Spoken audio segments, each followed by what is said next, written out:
मैं परमेश्वर का धन्यवाद करता हूं जिसने हमें आज एक सुनहरा मौका दिया है कि आप लोगों के साथ एक कीमती समय साझा करूं। हालेलुया। आज हम परमेश्वर के पुनरुत्थान के वैभव के बारे में बात करेंगे। बहुत सी ऐसी चीजें हैं जिनको आज मैं आप लोगों के साथ डिस्कस करने जा रहा हूं। हालेलुया, आमीन। देखिए, प्रभु का पवित्र वचन कहता है इब्रानियों अध्याय 8 वचन 10 से 11 में, फिर प्रभु कहता है कि जो वाचा मैं उन दिनों के बाद इजराइल के घराने के साथ बांधूंगा।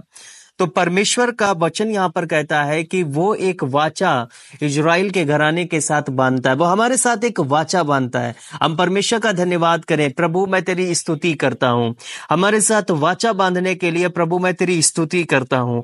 यह अद्भुत और नवीन वाचा है। जब तूने अपना पवित्र लहू बहाया, अद्भुत और नवीन वाचा प्रभु तूने हमारे साथ बांधी है।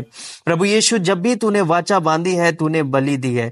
तूने जब भी वाचा बांधी है प्रभु, पुराने नियम में भी हम पढ़ते हैं, तूने बलि दी है प्रभु, लहू तूने प्रभु परमेश्वर ग्रहण किया है।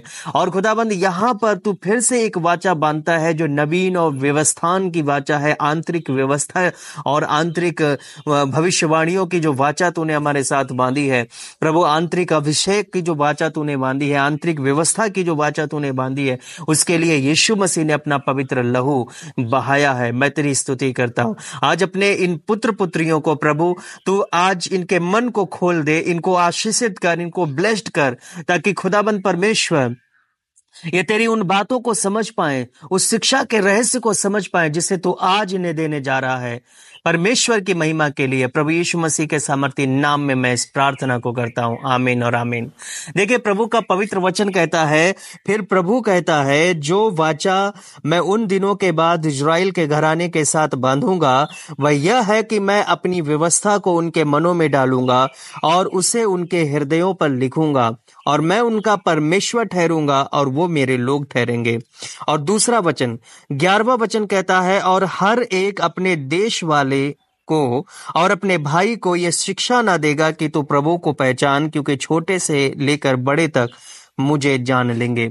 इसके बाद मैं एक और वचन पढ़ना चाहूंगा, पहला यूहन्ना अध्याय 2 वचन 27। यहां पर लिखा है, परंतु तुम्हारा वह अभिषेक जो उसकी ओर से किया गया है तुम में बना रहता है, और तुम्हें इसका प्रयोजन नहीं कि कोई तुम्हें सिखाए, वरन जैसे वह अभिषेक जो उसकी ओर से किया गया है तुम्हें सब बातें सिखाता है, और यह सच्चा है और झूठा नहीं, और जैसा उसने तुम्हें सिखाया वैसे ही तुम उसमें बने रहते हो। क्या आपने इस वचन को ध्यान से सुना कि यह वचन क्या कह रहा है? वो कहता है कि ये जो व्यवस्था है, प्रभु का पवित्र वचन इब्रानियों में कहता है, मैं अपनी व्यवस्था उनके मनों में डालूंगा और उनके हृदयों पर लिखूंगा। ये कोई लिखित व्यवस्था के बारे में बात नहीं कर रहा है जो आपको एक नियम के तहत आपको बांधे और उसका आपको पालन करना है, उसे आप पूरा करेंगे। लेकिन यहां पर यह व्यवस्था के बारे में बात करता है नवीन वाचा में जो व्यवस्था हमें दी गई है वो हमारे हृदयों पर लिखी गई है। आमीन। हमारे मनों में रखी गई है। आमीन। तो हमारे हृदयों पर लिखी और हमारे मनों पर रखी हुई ये जो व्यवस्था है, ये क्या है और ये कैसे काम करती है, आज हम इस पर बातचीत करेंगे। और साथ ही साथ प्रभु का वचन कहता है कि कोई शिक्षा ना देगा, तुम्हें यह कोई शिक्षा ना देने पाएगा कि प्रभु को पहचान, क्योंकि छोटे से बड़े तक सब मुझको जान लेंगे। और यही परमेश्वर चाहते थे कि छोटे से लेकर बड़े तक सब कोई जाने, और सिखाने की जरूरत तुम्हें ना पड़े, किसी व्यवस्था की ऐसी जरूरत ना पड़े जो तुमको सिखाए, तुमको बताए कि तुम्हें ये करना चाहिए, तुम्हें वो नहीं करना चाहिए। ये सारी चीजों को आप बार बार आकर किसी व्यवस्था को लेकर आपके पेज पलटने की जरूरत नहीं है कि तुम्हें ये करना चाहिए कि नहीं करना चाहिए। हम किसी मोटी पुस्तक में से कुछ ढूंढे नहीं। प्रभु ने कहा कि मैं तुमको लिखित व्यवस्था नहीं देने जा रहा हूं, मैं तुमको ऐसी व्यवस्था देने जा रहा हूं जो तुम्हारे स्वयं मन में है। आमीन। और दूसरा वचन यह कहता है कि तुम्हारा वह अभिषेक जो उसकी ओर से किया गया, अभिषेक तुम्हारा किया गया है यीशु मसीह की ओर से, जो तुम में बना रहता है, और वो तुम में बना रहता है, और तुम्हें इसका प्रयोजन नहीं कि कोई तुम्हें सिखाए। तुम्हें इसकी जरूरत नहीं है कि अब तुमको कोई सिखाए, क्योंकि वो अभिषेक तुम में बना हुआ है जो तुम में बना रहता है। इसका प्रयोजन नहीं है कि तुम्हें कोई सिखाए, वरन जैसे वह अभिषेक जो उसकी ओर से किया गया तुम्हें सब बातें सिखाता है। हर एक बात वो तुमको सिखाता है, वो अभिषेक तुमको सिखाता है। और व्यवस्था का काम क्या था? सिखाना। व्यवस्था का क्या काम था? कि ये नहीं करना, वो नहीं करना, सारी बातें। लेकिन नए नियम में भी प्रभु ने कहा कि अब तुम्हारे पास कोई लिखित व्यवस्था नहीं है मेरे प्रियो, तुम्हारे पास जो व्यवस्था है वो अद्भुत है। उसने कहा है कि तुम्हें सब बातें सिखाता है, और वह सच्चा है और वह झूठा नहीं है, और जैसा उसने तुम्हें सिखाया वैसे ही तुम उसमें बने रहते हो। अब मेरी बात ध्यान से सुनना, मैं जो आपसे कहने जा रहा हूं। हालेलुया। मनुष्य द्वारा दी गई किसी भी बाहरी चीज की, बाहरी शिक्षा की अब आपको आवश्यकता नहीं है। कोई भी आपको बाहर आकर सिखाए, शिक्षा दे कि तुमको ऐसे करना चाहिए, तुमको वैसे करना चाहिए, जो हमारे मसीही नहीं है, और वो तुमको बताए कि जीवन के लिए तुमको क्या करना चाहिए, तुम्हें इसकी जरूरत नहीं है कि तुम उनसे पूछो। और साथ ही साथ मैं आपको यह भी कहना चाहता हूं, आपको जरूरत नहीं है कि मुझे यह करना चाहिए, मुझे वो करना चाहिए, जाकर किसी से राय लो या किसी से पूछो, क्योंकि आपके अंदर वो व्यवस्था है। हालेलुया। मैं यहां पर पासवान से संबंधित बात नहीं कर रहा हूं, मैं बात कर रहा हूं कि कोई मनुष्य बाहर से आकर तुमको शिक्षा दे आकर, तुम्हें इसकी जरूरत नहीं है कि तुम ये शिक्षा ग्रहण करो। हालेलुया। क्योंकि वो ऑलरेडी तुम्हारे अंदर है, अब तुम्हारे मनों में रखी हुई है, तुम्हारे हृदयों में वो लिखी हुई है। आमीन। कितने लोग विश्वास करते हैं कि वो व्यवस्था मेरे हृदय पर लिखी हुई है और वो व्यवस्था मेरे मन में रखी हुई है। आप में जितने लोग इस वक्त आमीन बोलेंगे और आप में जितने लोग विश्वास करते हैं, उनके अंदर ऐसा ही है। हालेलुया। और उन्हें अब जरूरत नहीं है जिन्होंने अभी स्वीकार किया है। क्या आप लोग स्वीकार करते हैं? आमीन। देखिए, मैंने आपको दो शब्द बताए हैं, दोनों पाठों में आपने पढ़ा होगा। पहली चीज व्यवस्था के बारे में और दूसरी चीज अभिषेक के बारे में, और ये दोनों स्थायी हैं, दोनों आंतरिक हैं। तो आंतरिक व्यवस्था और आंतरिक अभिषेक जो तुम में बना रहता है, और व्यवस्था जो तुम में बनी रहती है, ये क्या है? ये दो चीजें क्या हैं? तो सबसे पहला व्यवस्था हमारे अंदर लिखी हुई है, और दूसरी है अभिषेक, जिसके बारे में मैंने आपको बताया है, यह हमारे अंदर निवास कर रहा है। अभिषेक हमारे अंदर निवास कर रहा है, और दोनों वस्तुएं हमारे अंदर हैं। अभिषेक और व्यवस्था दोनों वस्तुएं हमारे अंदर है। बोलो आमीन।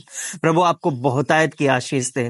ये दोनों चीजें हमारे मुक्तिदाता ने हमारे अंदर रख दिया है, और मैं प्रभु की स्तुति करता हूं। लेकिन बड़े दुख की बात है कि लोग इनका अनुभव नहीं करते हैं। बहुत दुख की बात है, क्योंकि नए नियम में प्रभु ने हमारे साथ बहुत कुछ किया है। ऐसा नहीं है कि उसने सिर्फ आपको पापों से मुक्त कर दिया है, बात खत्म, दैट्स इट, हमारे पाप क्षमा हो गए, अब हम स्वर्ग चले जाएंगे, बस इतना ही नहीं। प्रभु ने आपको जीवन जीने के लिए आपको बहुत चीजें दी हैं। हालेलुया। आपको मसीही जीवन फैलाने के लिए आपको बहुत सारी चीजें दी हैं, लेकिन उसने लिखित रूप में नहीं दी है। उसने कहा, आपको प्रेरणा दी है। उसने कहा कि तुम स्वयं एक व्यवस्था हो, तुम स्वयं एक आंतरिक व्यवस्था में अब चलोगे। हालेलुया। तुम एक अभिषेक के तले रहोगे, वो अभिषेक तुमको ले जाएगा, तुमको लीड करेगा, जिन चीजों की तुमको जरूरत होगी तुमको वो लेकर जाएगा। हालेलुया। देखिए, इसीलिए मैं आपसे कहता हूं कि ये जो व्यवस्था और अभिषेक है, इसको आपको अनुभव करने की जरूरत है। आपको विश्वास करने की जरूरत है कि दोनों चीजें मेरे अंदर हैं। अब मैं इनके कार्यों के बारे में बात करूंगा, लेकिन उससे पहले मैं क्रूस और पुनरुत्थान के बारे में कहना चाहूंगा। और आपको पता है, गुड फ्राइडे के संदेश को जिसने सुना होगा, और ईस्टर के संदेश को जिसने सुना होगा, और उससे पहले जो मैंने संदेश लगाया था थर्सडे वाले दिन, तो वो संदेश अगर आपने सुना होगा, आपको पता है मेरे सारे संदेश जो हैं, मैसेज जितने भी हैं, सीरीज में रहते हैं। तो अगर आप सीरीज को मिस करते हो तो आपको नहीं समझ में आएगा। मैंने आपको बताया था कि किस प्रकार परमेश्वर ने हमारा पुराना मनुष्यत्व समाप्त कर दिया और नया मनुष्यत्व हमें दे दिया है। हमने पुराना मनुष्यत्व त्याग दिया, हमारे अंदर अब पुराना मनुष्यत्व नहीं है। पुराना मनुष्यत्व क्या है? पुराना मनुष्य क्या था? मैंने उसके बारे में बहुत गहराई के साथ में शिक्षा दी है, और मैं नहीं चाहता हूं कि मैं दोबारा से आपको यहां पर बताऊं, क्योंकि उसमें मैंने बहुत ही डिटेल के साथ में बताया है। जिन भाई बहनों ने वो शिक्षा को सुना है उनको पता है कि मैंने उनको क्या शिक्षा दी थी। मैं चाहता हूं कि आप वो वीडियो को जरूर देखें। तो यहां पर मैंने आपको बताया था कि पुराना मनुष्यत्व जो संसारिक था, जो संसार में रहता था, संसार के अधीन था, और संसार परमेश्वर ने नहीं बनाया, परमेश्वर ने केवल पृथ्वी बनाई थी, ना कि संसार। संसार एक खोज है शैतान की, जिसके अधीन हम सब रहते हैं, और कॉस्मोस के अधीन वो सब चलता था। एक प्रणाली है जो शैतान ने अपने अधीन में कर रखी थी, ठीक है। लेकिन क्रूस यहां पर पुराने मनुष्यत्व की समाप्ति के बारे में कहता है। पुरानी सृष्टि समाप्त हो गई। क्रूस किसका प्रतीक है? पुरानी सृष्टि की समाप्ति का। आमीन। तो जब भी आप क्रूस को देखो, किसी गिरजा घर में जाकर क्रूस लगा है, तो आपको याद आना चाहिए कि यह क्रूस वो चिन्ह है जो कहता है कि पुरानी सृष्टि समाप्त हो गई। क्रूस वो चिन्ह है जो कहता है कि आप सब कुछ खत्म हो चुका है। जितना भी पुराना मनुष्यत्व था, जितने भी पाप थे, जब भी आपकी नजर क्रूस पर पहुंचे, जब भी आपकी नजर क्रूस पर पहुंचे, तो आपको याद आना चाहिए कि अब मेरे अंदर कोई पाप नहीं है। आपको याद आना चाहिए मसीह ने मेरे सारे पापों को दूर कर दिया। इसीलिए गिरजा घर में क्रूस लगे होते हैं। हालेलुया। और इसके बाद मैं बात करता हूं पुनरुत्थान की। यह पुनरुत्थान किसका प्रतीक है? यह पुनरुत्थान प्रतीक है नई सृष्टि का। आमीन। जो नई सृष्टि जिसके अधीन परमेश्वर ने आज हम सबको रख दिया, नई सृष्टि। हालेलुया। एक नई ऐसी सृष्टि जो आपको प्रसन्न करती है, एक आत्मिक खुशी देती है। हालेलुया। प्रभु का पवित्र वचन कहता है कि एक नई सृष्टि की शुरुआत हो गई। यीशु मसीह के पुनरुत्थान के बाद, पुनरुत्थान के साथ साथ एक नई सृष्टि की शुरुआत हुई, और जिसमें हम सभी आ गए। जितने भी यीशु मसीह में विश्वास करते हैं वो नई सृष्टि हैं। आमीन। पुरानी सृष्टि समाप्त हो गई। जिन्होंने अपने पापों को अंगीकार कर लिया, यीशु मसीह में विश्वास कर लिया, तौबा कर ली अपने पापों से, और दोबारा पाप ना करने के वादा भी किया है, और बपतिस्मा ग्रहण कर लिया है। और मैं आपको एक बात बताना चाहता हूं, अगर आपने बपतिस्मा नहीं लिया अभी तक, तो आप बपतिस्मा लें। और जिन लोगों ने बपतिस्मा ले लिया है, तो वो सब एक नई सृष्टि की शुरुआत में आ गए। अब नई सृष्टि उनमें बन गया। अब वो नई सृष्टि है। हालेलुया। अब मैं आपको एक और बात बताऊं गहरी। आप ना तो पुरुष कहेंगे, ना तो आप स्त्री कहेंगे, अब आप एक नई सृष्टि हैं। इसमें कोई स्त्री या पुरुष की कोई बात नहीं है, क्योंकि वचन कहता है पुनरुत्थान में कोई भी स्त्री या पुरुष नहीं है, केवल और केवल प्रभु का एक नया तत्व है। हालेलुया। हम सब प्रभु में एक हो गए हैं। कोई पुरुष नहीं, कोई स्त्री नहीं, हम सब अब एक हैं। हालेलुया। यह शरीर हमें बताता है कि जेंडर क्या है, लेकिन वास्तव में अगर हम आत्मिक रूप में देखेंगे तो कोई कुछ नहीं, केवल हम मसीह में एक नई सृष्टि हैं। हालेलुया। एक नई सृष्टि। प्रभु आपको आशीषित करे। तो यहां पर जो पुनरुत्थान हुआ, यह पुनरुत्थान किस चीज का हुआ? मेरा यह प्रश्न है। क्या शैतान का पुनरुत्थान हुआ? क्या पाप का पुनरुत्थान हुआ? क्या शरीर का पुनरुत्थान हुआ? मैं 1000 बार बोलूंगा, नहीं नहीं नहीं नहीं नहीं।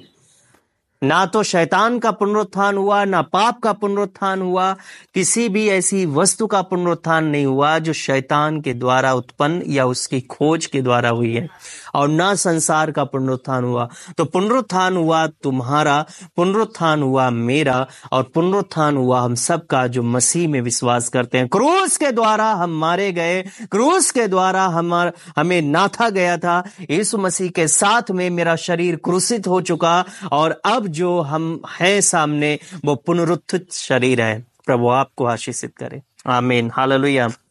अनंत आत्मा ने परमेश्वर द्वारा निर्मित उन्हीं तत्वों के सार का पुनरुत्थान किया जिन्हें उसने अपने उद्देश्य के लिए बनाया था। हालेलुया। तो मैं अब यहां पर कह सकता हूं कि पुनरुत्थान का सारा वैभव और कुछ नहीं है, वो स्वयं परमेश्वर है। हालेलुया। तो जिस वैभव के बारे में मैंने आपसे कहा था कि पुनरुत्थान का क्या वैभव है, पुनरुत्थान का वैभव स्वयं परमेश्वर है। अब वो हमारा केंद्र हो गया है। आपको पता है, मैंने शुरुआती शिक्षा में आपको बताया था कि वह हमारा केंद्र है, मसीह हमारा केंद्र है। अब वो हमारा केंद्र बन गया है। ये सारा वैभव उसी से मिलता है, और वो हमारा स्वभाव है। बाइबल कहती है परमेश्वर आपका स्वभाव हो जाए। आपको पता है, बाइबल में आपने धन्य वचनों के बारे में पढ़ा होगा। मैं कल रात बाइबल को पढ़ रहा था, और मैं बाइबल को पढ़ते पढ़ते मैं उस पर थोड़ा सा विचार विमर्श करने लगा था। तो अचानक से परमेश्वर ने मुझे बताया उसमें सुख के रहस्य को बताया। हालेलुया, ये बहुत अमेजिंग है। मैं बिली ग्राम की एक पुस्तक को भी मैंने पढ़ा था, तो शायद मुझे वहीं से इंस्पायर मिला, प्रभु ने मुझे वो वचन याद दिलाया। तो वहां पर मैंने देखा कि धन्य है वे जो मन के दीन है। आपको पता है, अब जो वचन आप पढ़ना, एक बार आपको ये कहना, प्रसन्न है वे। हालेलुया। हो सकता है कि आप बहुत दुख में हैं, हो सकता है कि आपके जीवन में बहुत सारे दुख हों, हो सकता है कि आप कभी भी प्रसन्न नहीं रह पाते हैं, आपके अंदर से प्रसन्नता नहीं आती है। एक बार उस वचन को धन्य है वे की जगह पर आप प्रसन्न है वे करके देखना, और प्रभु आपको कैसी अद्भुत आशीष देगा। आज ही से कर कर देखना, प्रभु आपसे कुछ कहना चाहता है उन वचनों के माध्यम से। मेरे प्रियो, वो केवल धन्य वचन नहीं है, वो वहां पर यीशु के कैरेक्टर है। यीशु के कैरेक्टर के बारे में वहां पर लिखा गया है। यीशु का कैरेक्टर क्या था, यीशु कैसे प्रसन्न रहते थे, उन्होंने कैसे दुख में भी प्रसन्नता को ढूंढा, क्रूसित होने के समय में भी वो कैसे प्रसन्न हुए अपने अंदर से। क्या यीशु अंदर से दुखित थे? क्योंकि वो जो करने जा रहे थे वो वाकई परमेश्वर ने पहले ही पूर्व निर्धारित योजना थी। क्या यीशु को पता नहीं था सब कुछ? कैसे उन्होंने प्रसन्न किया, क्या था, सारी बातें उन धन्य वचनों में लिखी हुई हैं। बस आपको बोलना है कि प्रसन्न है वे, और याद रखना कि जो आप पढ़ोगे वो सब कुछ यीशु का कैरेक्टर भी है। हालेलुया, वो सारी चीजें यीशु में भी थीं। तो देखना कि यीशु एक मनुष्य के रूप में उन्होंने किस प्रकार अपने आप को उन वचनों के तहत रखा। आप उनको मिलाकर देखिएगा, आपको यीशु का पूरा कैरेक्टर दिख जाएगा। तो अगर आप यीशु एक मसीही जीवन जीना चाहते हैं, मसीही जीवन को अपनाना चाहते हैं, तो उन वचनों को एक बार पढ़ना, उसके कैरेक्टर को पढ़ना, आपको मिल जाएगा, और कैसे करके हमें चलना है आपको मिल जाएगा। प्रभु आपको आशीषित करे। हालेलुया। और मैंने जो आपको आंतरिक व्यवस्था और आंतरिक अभिषेक के बारे में बताया, अगर ये आप में नहीं है, अगर आप इनमें विश्वास नहीं करते हो कि मेरे अंदर ना तो व्यवस्था है ना मेरे अंदर अभिषेक है, अगर आप इन पर विश्वास नहीं करते हो, तो पुनरुत्थान से भी आपका कोई मतलब नहीं है। हालेलुया। ईस्टर का कोई मतलब नहीं है, पुनरुत्थान का कोई मतलब नहीं है। अगर आपके अंदर आंतरिक व्यवस्था और आंतरिक अभिषेक नहीं है, आप इस पर विश्वास नहीं करते हैं, तो हमें इन पर विश्वास करना है और इसकी अगुवाई में चलना है। अब मैं आपको बताता हूं व्यवस्था और भविष्यवक्ता के बारे में, फिर आपको और भी क्लियर हो जाएगा। मत्ती अध्याय 7 वचन 12 में लिखा है, इस कारण जो कुछ तुम चाहते हो कि मनुष्य तुम्हारे साथ करें, तुम भी उनके साथ वैसा ही करो, क्योंकि व्यवस्था और भविष्यवक्ताओं की शिक्षा यही है। प्रभु ऐसा क्यों कहते हैं? भविष्यवक्ता और व्यवस्था की शिक्षा यही है। तो यह व्यवस्था और भविष्यवक्ता क्या है? तो सबसे पहले मैं आपको बताता हूं व्यवस्था क्या है। पक्के नियमों का समूह व्यवस्था कहलाती है। पक्के नियम कौन कौन से हैं? उदाहरण के लिए मैं कह सकता हूं, माता पिता का आदर करो, ये एक पक्का नियम है, ठीक है, इसको कभी बदला नहीं गया। तो पक्के नियमों का एक समूह जिसे व्यवस्था कहा जाता है, जिसे यीशु ने भी कहा, इनको कभी नहीं बदला जा सकता है, ये शाश्वत है। ये यीशु के द्वारा जो शुरुआत में निकले गए जो वचन है, उन्होंने कहा ये शाश्वत है। तो यह पक्के नियमों का एक समूह है। जैसे कि माता पिता का आदर करना। कौन अपने माता पिता का निरादर करता है? क्या कोई मसीह निरादर करता है? क्या इसके विषय में हमें सोचना चाहिए कि हमें अपने माता पिता का आदर करना चाहिए या नहीं करना चाहिए? क्या आप इसके बारे में कभी सोचते हो? आप चाहे इनके बारे में पढ़ो या ना पढ़ो, तब भी आपको पता है कि हमें इनका आदर करना है। हालेलुया। उदाहरण के लिए मैं कह सकता हूं कि चोरी करना, चोरी करने के विषय में बाइबल कहती है कि तू चोरी ना करना, लेकिन ये तो व्यवस्था हो गई। अगर हम इसको नहीं मानते हैं कि ठीक है, मैं इसका ध्यान नहीं दूंगा, लेकिन बाइबल कहती है कि पक्के नियमों के समूह व्यवस्था, जो प्रभु ने भी इसका जिक्र किया है, तू चोरी ना करना। क्या हम में से कोई भी प्रार्थना करने जाता है कि प्रभु आज मुझे चोरी करने में मेरी अगुवाई कर, कि मैं आज किस दुकान में डाका डालूं? या प्रार्थना में आप घुटने टेक कर कहो कि प्रभु मैं चोरी करने जा रहा हूं, कृपया मेरी सहायता करें, मेरी मदद करें कि जब मैं चोरी करूं तो मुझे कोई देखे ना, और जब मैं अंदर कुछ सामान उठाऊं तो प्रभु मुझे कैमरे की नजर से बचाए रखना। क्या कोई इस तरह से प्रार्थना करता है? या व्यभिचार के विषय में कोई यह प्रार्थना करने जाता है, प्रभु आज मैं व्यभिचार करना चाहता हूं, मैं उस पड़ोसन को देखने जा रहा हूं, तो कृपया करके मेरी सहायता करें कि मुझे कोई देखे ना, मुझे कोई पकड़े ना, तो मैं ये कर सकूं। तो क्या हम इस तरह की प्रार्थना करते हैं, अपने परमेश्वर से प्रार्थना करते हैं? या फिर हत्या करने के बारे में कि प्रभु आज मैं एक मर्डर करने जा रहा हूं, कृपया मेरी अगुवाई करें, मेरी सहायता करें, तो आप स्वयं इस बात को जानते हैं कि पक्के नियम ये हैं कि हमें ये कुछ भी नहीं करना है। ये आपको ऑटोमेटिक मालूम है कि आप चाहे मसीही हो चाहे ना हो, तब भी आपको पता है कि ये शाश्वत नियम है, हमें ये नहीं करना है। हालेलुया। यह प्रभु ने हमें अपने अंदर पहले से ही डाल रखा है, ठीक है। हमें इनके विषय में ना तो सोचने की जरूरत है, ना इन पर विचार करने की जरूरत है। हालेलुया। जैसे कि पहले विचार किया जाता था, लेकिन अब हमें ना तो इन पर विचार करने की जरूरत है, क्योंकि हम जानते हैं व्यभिचार हमें नहीं करना चाहिए, हमें ना तो चोरी करना चाहिए ना, और हमें अपने माता पिता का अनादर भी नहीं करना चाहिए। ये सारी चीजें आपको पता है, ऑलरेडी पता है। इसीलिए प्रभु ने कहा है कि भविष्यवक्ताओं और व्यवस्था की शिक्षा यही है, ठीक है। अब मैं आपको बताता हूं भविष्यवक्ताओं का क्या काम था। पुराने नियम में भविष्यवक्ता क्या करते थे कि जैसे उदाहरण के लिए यिर्मयाह के पास कोई जाता है और कहता है कि क्या मुझे यरूशलेम जाना चाहिए, तो यिर्मयाह कहता है कि हाँ तुमको जाना चाहिए। फिर वही व्यक्ति फिर से लौट कर आता है और कई दूसरी बार पूछता है क्या मुझे अब भी यरूशलेम जाना चाहिए। एक बार जा चुका है, दूसरी बार आता है तो वो कहता है कि अब तुमको नहीं जाना चाहिए। तो जो ये पक्का नियम नहीं है, भविष्यवक्ताओं के मुख से निकले हुए शब्द पक्के नियम नहीं थे, वो समय समय पर प्रभु के भक्तों के लिए दी गई एक वाणी थी जो उसी समय के लिए लागू होते थे, और ये सबके लिए नहीं होता था।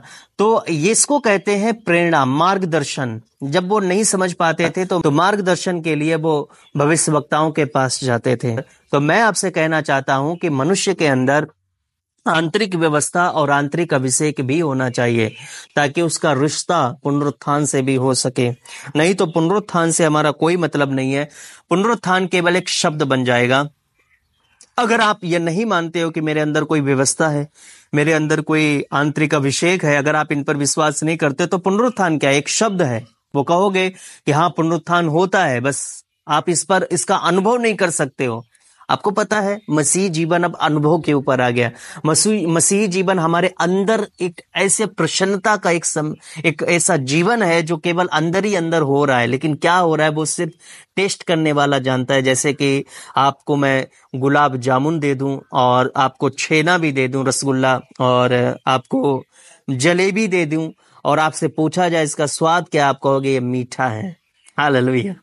और नहीं आप इसको बता नहीं पाओगे तो कहोगे बहुत अच्छा है ये, नहीं ये वाला बहुत अच्छा है, लेकिन क्या अच्छा है ये इसका टेस्ट सामने वाला कैसे ले सकता है? नहीं ले सकता ना, जब तक उसका अनुभव वो स्वयं नहीं करेगा। आमीन। तो यही मसीही जीवन है। इसका टेस्ट आप कैसे बता सकते हो, दूसरे को कैसे बोल सकते हो? बस आप कह सकते हो इसमें मुझे शांति मिलती है।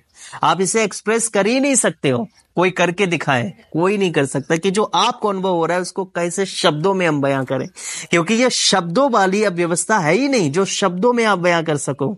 आमीन। इसे टेस्ट करके देखो। हालेलुया। तो मैंने आपको बताया था कि जैसा कि व्यवस्था के बारे में पक्के नियमों का एक समूह, अब ये व्यवस्था आपके अंदर आ गई है। और दूसरी चीज जो भविष्यवक्ता के बारे में आपको मैंने बताया था कि हमें भविष्यवक्ताओं के पास जाना चाहिए कि नहीं जाना चाहिए, जो नबी अपने लगाते हैं कि मैं नबी हूं, तो क्या हमें उनसे मार्गदर्शन की जरूरत है या नहीं। तो मैं उनके बारे में बताना चाहता हूं कि ये जो अभिषेक है ना, ये जो अभिषेक जिसके बारे में आपने अभी मैंने पढ़ा था और आपने सुना, और ये जो भविष्यवक्ता है, अभिषेक ने भविष्यवक्ताओं का स्थान ले लिया है। हालेलुया। अब अभिषेक आपको बताएगा, अभिषेक ने इसका स्थान ले लिया, ये आपका मार्गदर्शन करता है। या आपके अंदर का अभिषेक, आपके अंदर का एक नबी है और वो आपको बताएगा कि आपको कब कहाँ जाना चाहिए। और यही आंतरिक व्यवस्था के बारे में भी है कि जो आपका संपूर्ण संचालन करती है, हर एक काम में वो आपका संचालन करती है। हालेलुया। और किस प्रकार संचालन करती है? जैसे कि बाल कटवाने से लेकर आपके जीवन के हर एक चीज, वो हर पहलू आपकी अगुवाई करेगा कि आपको क्या करना चाहिए। उदाहरण के लिए कि मुझे बाल कैसे कटवाने चाहिए, क्या मुझे लंबे बाल रखना चाहिए या फिर मुझे किसी फिल्मी सितारे की तरह बाल रखने चाहिए, मुझे कैसे बाल रखने चाहिए।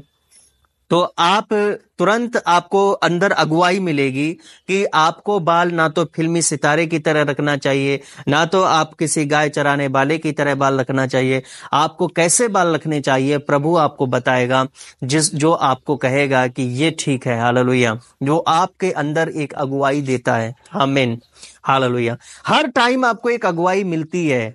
जो मसीह में एक नई सृष्टि है, वो हर टाइम एक अगुवाई के तहत चलते हैं। उन्हें हर चीज में अगुवाई मिलती है। हालेलुया। यहां तक कि आप खाना भी पकाने जाते हैं, आज मुझे क्या पकाना चाहिए, आपको अगुवाई मिलेगी। यहां तक कि आपको क्या कपड़े लेने चाहिए, आपको एक अगुवाई मिलेगी। हालेलुया। मसीही बहनें और सांसारिक बहनों में क्या अंतर होता है, वो भी आप ध्यान से सुन लें। और यह भाइयों में भी है, ठीक है। मसीही बहनों में ज्यादातर और सांसारिक स्त्रियों में ज्यादातर हम देखते हैं, तो आपको पता है इनकी एक ही पहचान है। जो मसीही बहनें होंगी वो जब शॉप पर जाती हैं तो वही चीज लेंगी जिसकी उनको जरूरत है, और उसका वो प्राइस देखेंगे और प्रभु उसको अगुवाई देगा कि इसका प्राइस ये होना चाहिए, और वो बोलेंगे कि भाई इसका प्राइस इतना होगा, और वो आपको जब मिल जाती है आप उसको बैग में रख लेंगे और उसके बाद चले आएंगे। लेकिन जो सांसारिक बहनें होती हैं उनके अंदर क्या होता है कि कोई भी चीज दुकान में रखी है, हर चीज वो उठा उठा कर देखेंगे, उसका प्राइस देखेंगे क्या है, भैया बहुत महंगी है, उसको रख दिया।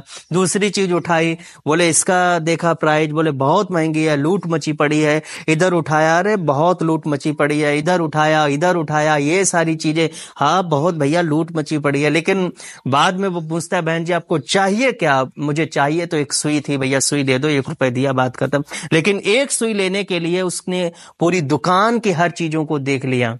ये सांसारिक स्त्रियों का एक चिन्ह है, ठीक है। तो आपको जिन चीजों को चाहिए, आपको पता है जो मसीह बहनें हैं वो एक अंदर अभिषेक को महसूस करती हैं कि मुझे किन चीजों पर हाथ रखना चाहिए, किन चीजों पर हाथ नहीं रखना चाहिए। आपको पता है ये सबके साथ है, चाहे वो पुरुष हो चाहे वो स्त्री हो, सबके अंदर एक अगुवाई मिलती है कि किन चीजों पर आपको हाथ रखना चाहिए। हालेलुया। वो आपको अगुवाई देता है। तो जितने भी आज यहाँ पर देख रहे हैं उनसे मैं कहना चाहता हूं कि आप एक अगुवाई प्राप्त कर रहे हैं। आपको अपने आप को सोते नहीं रखना है, प्रार्थना के द्वारा इसको जागृत करना है, और ये रोजाना आपको करना है। जब आप रोजाना उस अगुवाई में चलने लगोगे कि आपको ये नहीं करना चाहिए तो आप उसको नहीं करोगे, आपको ये करना चाहिए आप करने लगोगे, तो आपको रोजाना परमेश्वर की प्रेरणा प्राप्त होगी। और ये है पुनरुत्थान का वैभव, ये है नई सृष्टि। हालेलुया। जो लिखित तौर पर व्यवस्था के अधीन नहीं, जो स्वयं एक व्यवस्था हो गई है। प्रभु आपको बहुतायत की आशीष दे। प्रभु मैं तेरा धन्यवाद करता हूं आज के इस अद्भुत क्षण के लिए, मैं तेरी स्तुति करता हूं। जितने भी भाई बहन इस वक्त इस वीडियो को देख रहे हैं, इन सबों पर इसी वक्त आशीष दे, इसी वक्त ये छुए जाएं, इसी वक्त इन पर प्रभु तू फल उत्पन्न करने वाला प्रभु परमेश्वर कारक तत्व दे दे। पिता परमेश्वर, प्यारे पिता परमेश्वर, इनके अंदर प्रभु फल उत्पन्न होने पाए। ये सिर्फ कानों से सुने नहीं बल्कि सुनकर इनके हृदय में भी चला जाए, ये चरितार्थ कर ले। खुदाबंद परमेश्वर, तेरे नाम की स्तुति और महिमा के लिए प्रभु ये फ्रूटफुल होने पाए पिता, या फ्रूटफुल होने पाए। हर एक ऐसी कानी चीजों को प्रभु जो इनके अंदर है, मैं निकालता हूं यीशु नाजरी के नाम से, मैं निकालता हूं। यीशु मसीह इसी वक्त आपके अंदर से उन कानी चीजों को निकाल रहा है। हालेलुया। आपको फ्री कर रहा है, आपको स्वस्थ कर रहा है। प्रभु आपको इसी वक्त स्वस्थ कर रहा है। मैं अगुवाई ले रहा हूं प्रभु यीशु मसीह के द्वारा, और मैं देख रहा हूं कि आप में से कई लोग इसी वक्त छुए गए हैं। प्रभु ने आपको छुआ है। लिब्रा सताराबा शकाराबा सिंद्रेबे, प्रभु मैं तेरी स्तुति करता हूं। प्रभु नए व्यवस्था जो तूने बनाई है, ये जो तूने उनके अंदर लिख दी है, प्रभु मैं चाहता हूं कि ये सोए हुए ना रहें, बल्कि प्रभु इस आंतरिक व्यवस्था, आंतरिक अभिषेक के अंतर्गत ये अपने जीवन का संचालन करें और उसका आनंद ले पाए। दुख में भी आनंद ले पाए, दुख में भी सुख का रहस्य प्रभु ये खोज पाए। पिता इनकी सहायता कर।